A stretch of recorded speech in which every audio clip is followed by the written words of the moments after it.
Hello students, this is your sir Aditya Wadhwa and I welcome you all to High on Padhai, our channel. Welcome. And आज हम अपना पहला practical पहला numerical chapter शुरू करेंगे which is cost sheet. Cost sheet के अंदर हम कई सारी चीज़ें देखेंगे। ये चैप्टर हमारा बेस या प्रेमाइज सेटअप करेगा आगे आने वाले चैप्टर्स के लिए। तो कॉस्ट के अंदर सबसे पहले कॉस्ट शीट समझना बहुत ज़रूरी है। So we are continuing with our cost accounting videos and lectures and these will go on. Do stay tuned and देखते रहना आगे आने वाली वीडियोस भी और पीछे जो वीडियोस गई हैं उनको भी। So let us start straight away. What is a cost sheet समझते हैं यहाँ पर। तो देखो अब हम क्या करते हैं, हम कंपनी प्रोडक्ट बनाती है। कंपनी जो भी प्रोडक्ट बनाती है, कंपनी ना उसकी कॉस्ट बोले तो लागत, कंपनी उसकी लागत निकालना चाहती है कि कितना पैसा लगा इस प्रोडक्ट को बनाने में। I am only talking about the product. इस प्रोडक्ट को बनाने में कितना पैसा लगा। पैसा एक साथ नहीं लग जाता, फेजेस में लगता है हमारे पास पैसा। ब्रॉडली पैसे को यहाँ पर हमने तीन कैटेगरीज में डिवाइड करा हुआ है। तीन चीज़ों की कॉस्टिंग आती है हमारे ऊपर। तीन चीज़ें हैं हमारे पास। मटेरियल, जो हम लोग कच्चा माल लगाते हैं। उसके बाद हम लोग लगाते हैं लेबर, जो हमारे पास वर्क फोर्स होती है, जो काम करती है मशीनों पे।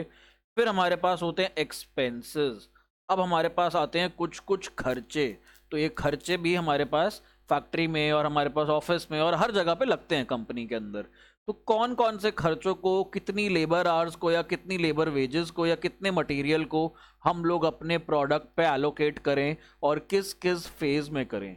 तो लेट अस अंडरस्टैंड इन तीनों के अराउंड जो कहानी घूमेगी, जो स्टोरी घूमेगी। हमारे पास जो मटेरियल होता है, ये दो तरीके का मटेरियल होता है हमारे पास, डायरेक्ट एंड इनडायरेक्ट।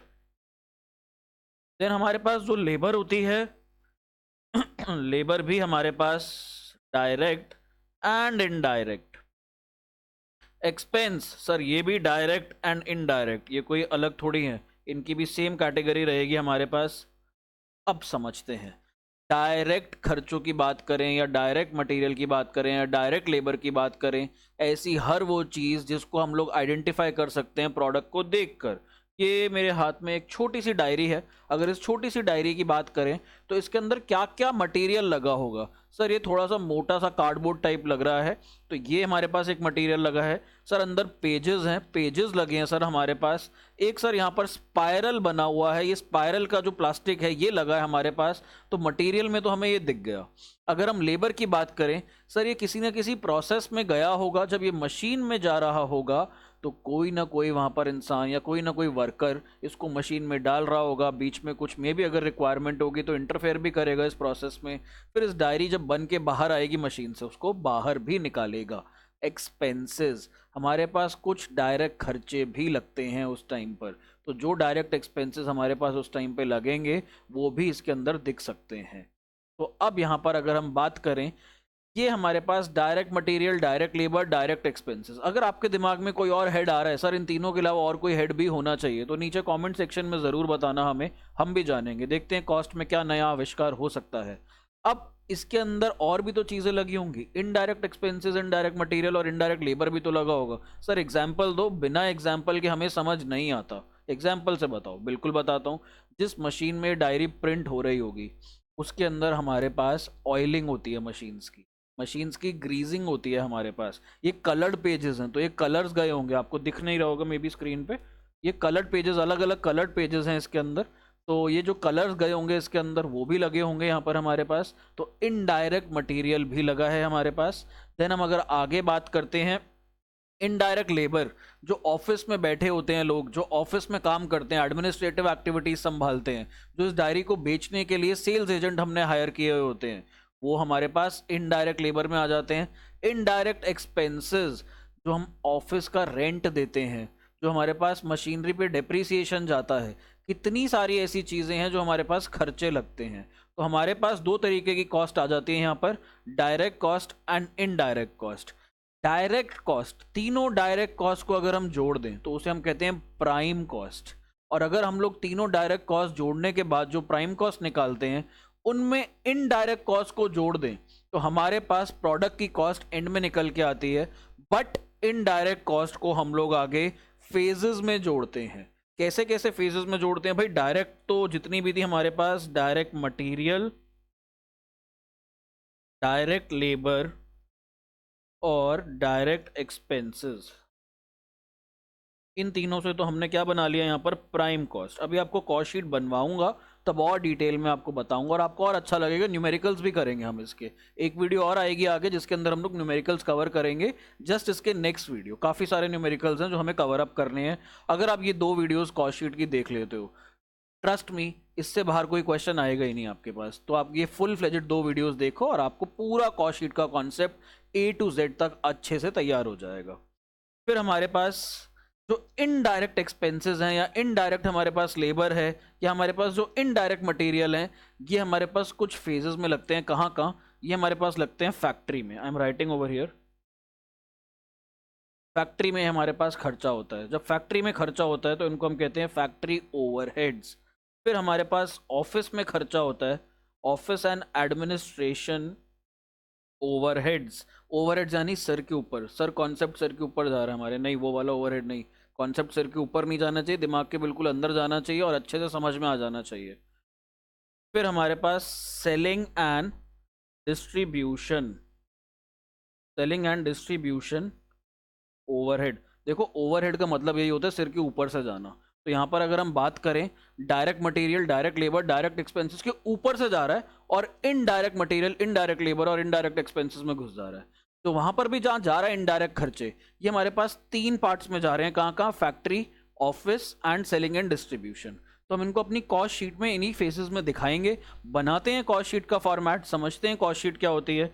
फटाफट से पेंसिल स्केल निकालो, हेडिंग डालो कॉस्ट शीट, और कॉस्ट शीट का फॉर्मेट बनाते हैं यहाँ पर।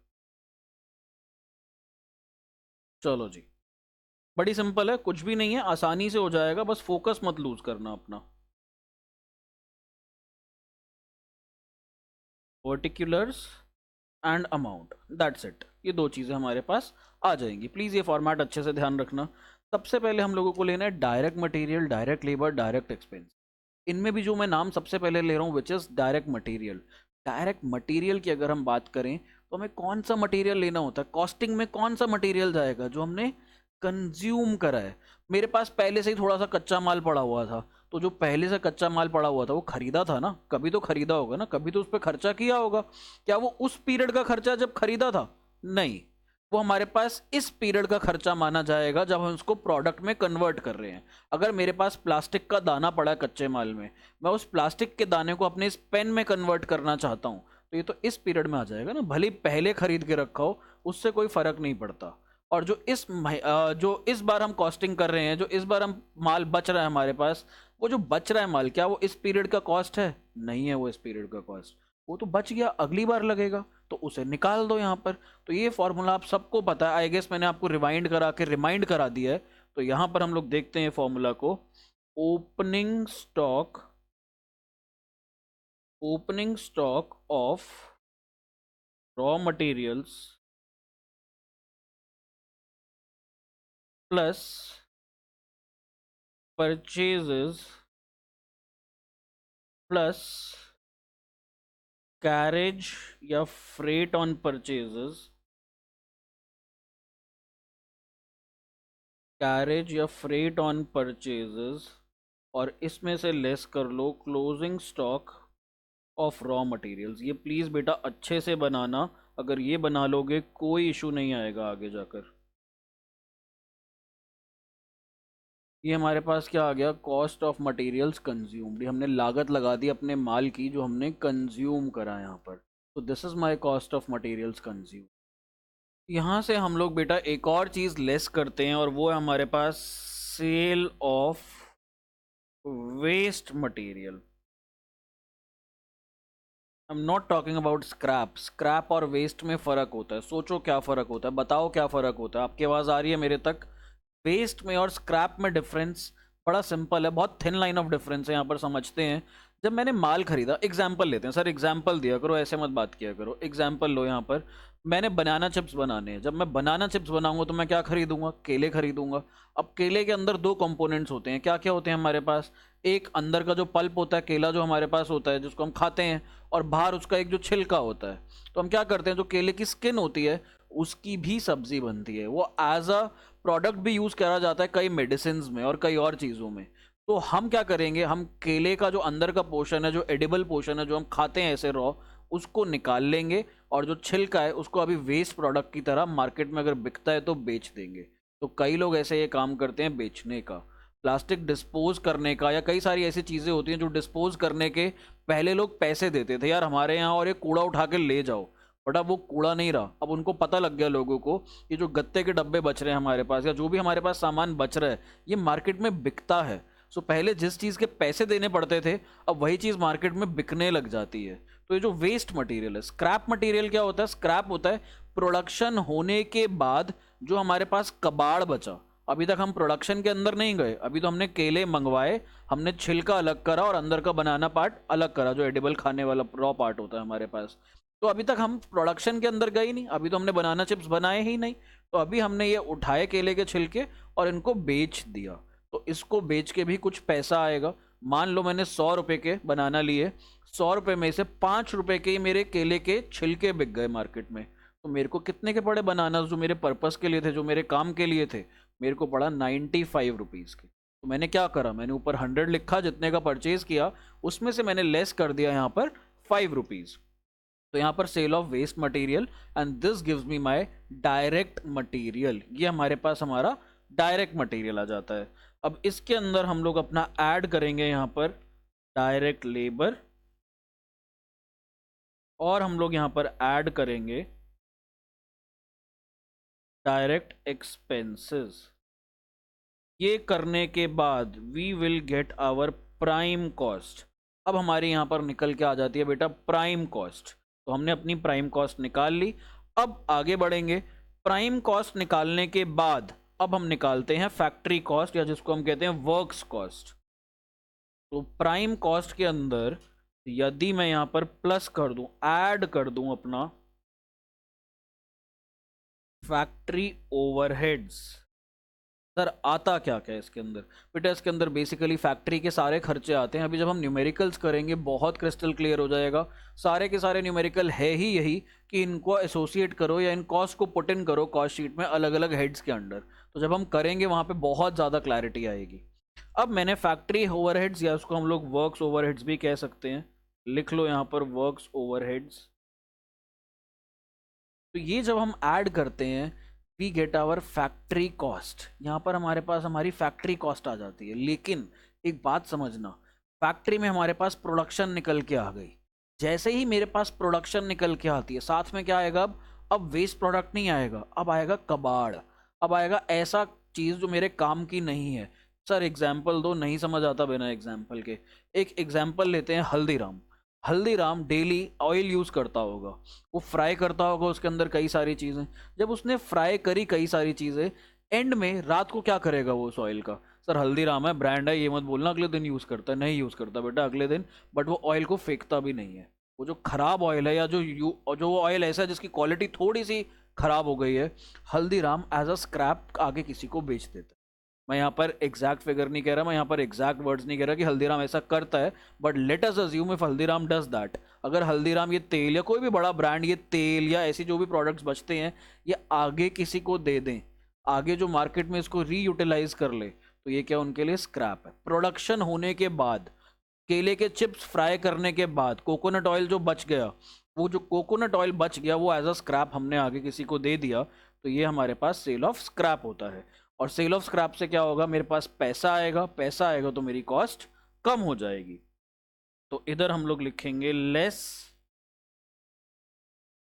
Sale of scrap. चलो जी, ये भी कर लिया हमने। अब एक और चीज आ जाती है, आपके पास कुछ आधा अधूरा माल बना हुआ पड़ा हुआ था। अब आप क्या करोगे? सर जो आधा अधूरा बना हुआ पड़ा था पहले से, उसे हम लोग कन्वर्ट करेंगे। किस में कन्वर्ट करेंगे?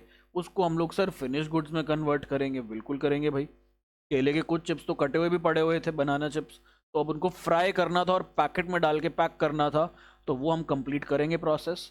जब हम ये प्रोसेस कंप्लीट करेंगे तो जो ये पिछली बार बच गए थे, ये इस बार की कॉस्ट ऑफ प्रोडक्शन में या कॉस्ट फैक्ट्री कॉस्ट में हमारे पास एडअप हो जाएगा, क्योंकि पिछली बार हमने वहाँ से हटा दिया था और अब की बार हमें इसे इंक्लूड करना है, तो हम इसे एडअप कर देंगे अपनी करंट कॉस्ट में। तो यहाँ पर हमारे पास जो पहले आएगा that will be gross factory या वर्क्स कॉस्ट। ग्रॉस फैक्ट्री या वर्क्स कॉस्ट, आई गेस आपको मेरे पीछे ये दिख रहा है, चलो अभी मेरे पीछे नहीं आया, स्क्रीन पे लिखा हुआ। इसके अंदर हम लोग अपना ऐड और लेस करते हैं यहाँ पर। ओपनिंग स्टॉक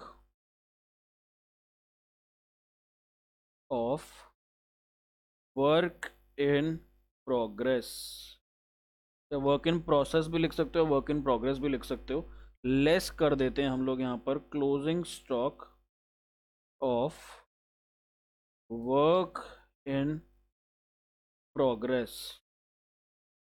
अब हमारे पास आ जाती है यहाँ पर नेट फैक्ट्री या फिर वर्क्स कॉस्ट। अब हमारे पास पता लग गया भाई, फैक्ट्री लेवल पे हमारे पास प्रोडक्शन होने के बाद ये कॉस्ट निकल के आई है, ये हमारी लागत लगी है। अब बात हो गई डायरेक्ट खर्चों की, डायरेक्ट मटेरियल की, डायरेक्ट लेबर की। फिर बात हो गई फैक्ट्री के खर्चों की, फैक्ट्री की लेबर की, जो भी चीज़ें थी आएंगी फैक्ट्री ओवरहेड्स में। इसके बाद बेटा हमारे पास बारी आती है ऑफिस एंड एडमिनिस्ट्रेशन। अगर ऑफिस नहीं होगा, एडमिनिस्ट्रेशन नहीं होगा, तो काम कैसे चलेगा? जितना मर्जी माल बनाते रहो, माल हमारे पास जो बनेगा उसकी हमें अकाउंटिंग करनी है, उसकी बहुत सारी ट्रीटमेंट करनी है, इतनी सारी चीज़ें होती हैं हमारे पास ऑफिस में।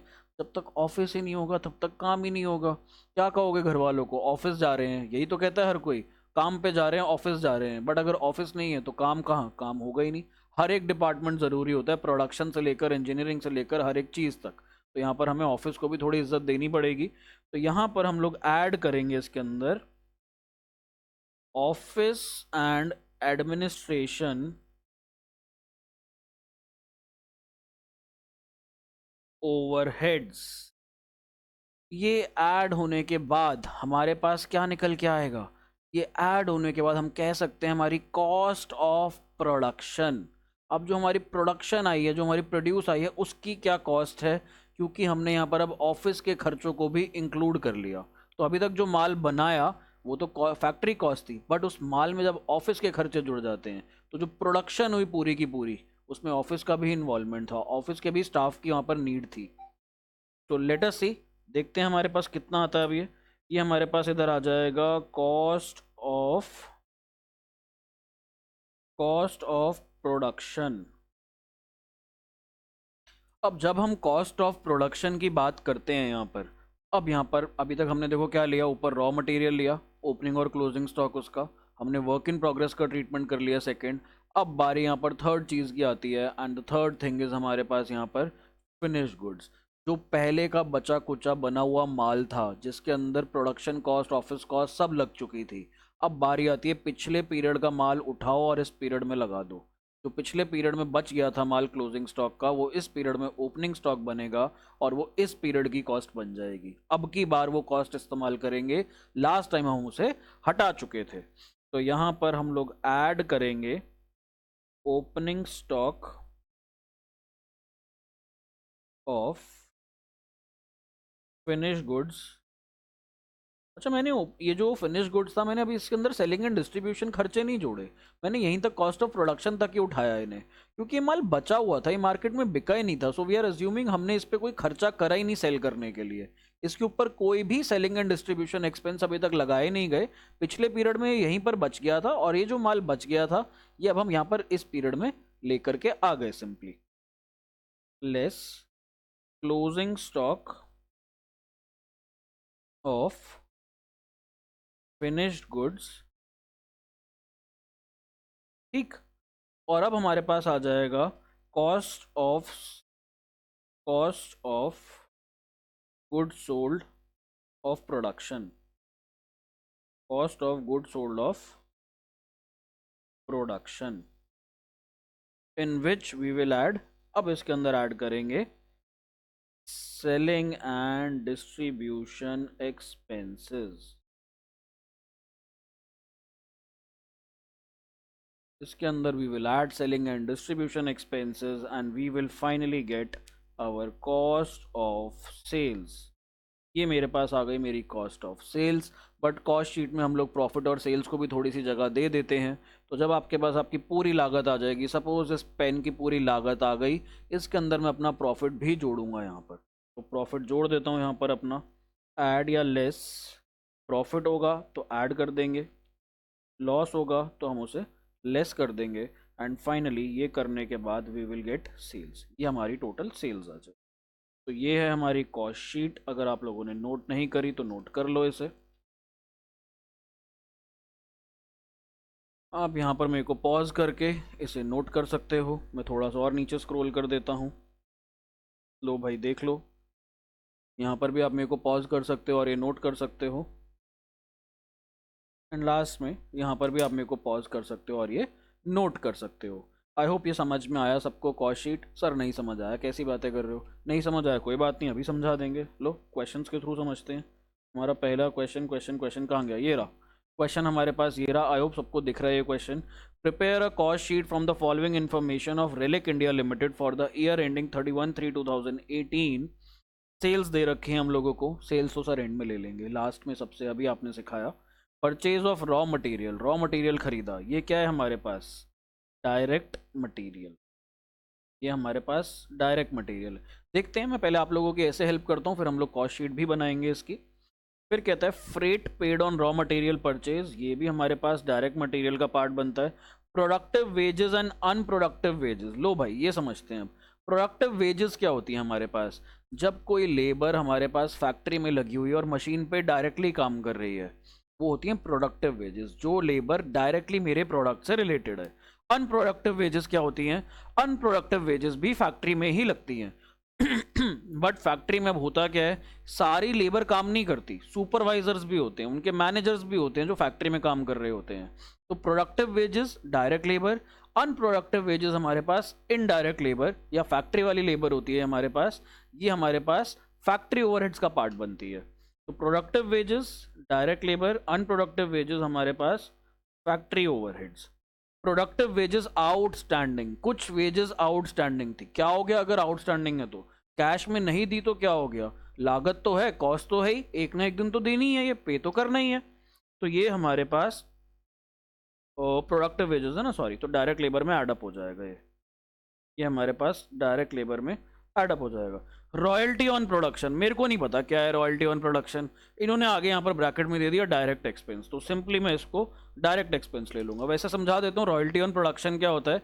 कई बार हम लोग कोई टेक्नोलॉजी लेते हैं, किसी से लाइसेंस करवाते हैं, और वो कहता है आप जितने भी प्रोडक्ट या जितने भी यूनिट बनाओगे इससे, पर यूनिट बनाते वक्त मेरे को इतनी रॉयल्टी दे देना। तो ये हमारा क्या है? डायरेक्ट एक्सपेंस है, उस यूनिट से रिलेटेड एक्सपेंस है। अगर आज मैं बोलूँ कि मैं सेलो कंपनी को कहता हूँ कि मैं आपकी कंपनी का पेन बनाना चाहता हूँ, कहता है बना लो, कोई दिक्कत नहीं, आप हमारा लाइसेंस ले लो, आप हमें हर प्रोडक्ट पे, हर पेन पे रॉयल्टी देते रहना जब जब प्रोड्यूस करो। सेल पे नहीं बोल रहे, प्रोडक्शन पे बोल रहे हैं। तो प्रोडक्शन पे बोल रहे हैं तो मेरे को यहाँ पे डायरेक्ट एक्सपेंस की तरह लेना पड़ेगा। Fuel and power, factory overheads. Factory rent, obviously factory overheads, यहाँ तो फैक्ट्री वर्ड लिखा ही है। इंश्योरेंस ऑफ मशीनरी, मशीनरी कहाँ पर होती है हमारे पास? फैक्ट्री में। तो जो मशीनरी पड़ी है फैक्ट्री में, उसके ऊपर खर्चा हो रहा है भाई, ये प्रोडक्ट की कॉस्ट में जाएगा, क्यों नहीं जाएगा? प्रोडक्ट से रिलेटेड खर्चा है हमारे पास, तो ये भी हमारे पास फैक्ट्री ओवरहेड।